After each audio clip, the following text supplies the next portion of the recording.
ஆவியானவரையுமே நாங்கள் வரவேற்கிறோம் அப்பா.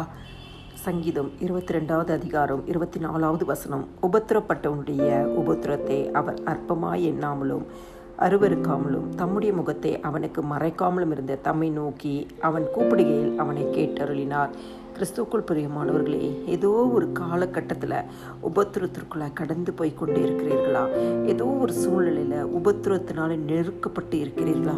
ஏதோ ஒரு காரியத்தில் உபத்திரப்பட்டு ஒட்டைக்கப்பட்டு இருக்கிறீர்களா? இந்த உபத்திரம் என்னை அழுத்துகிறதே, இந்த உபத்திரம் என்னை நெருக்குகிறதே, இந்த உபத்திரம் என்னை வேதனைப்படுத்துகிறதே என்று சொல்லி கலங்கி நிற்கிறீர்களா? அதி சீக்கிரத்தில் நீங்கிவிடும் லேசான உபத்திரம் என்று கர்த்தர் வாக்கு பண்ணியிருக்கிறார். அது மாத்திரமல்ல, உங்களுடைய உபத்திரத்தை அவர் அற்பமாய் எண்ணாமலும் அருவருக்காமலும் அவர் நீங்க கூப்பிடும்போது உங்களுக்கு பதில் கொடுப்பேன் என்று வாக்கு பண்ணியிருக்கிறார்.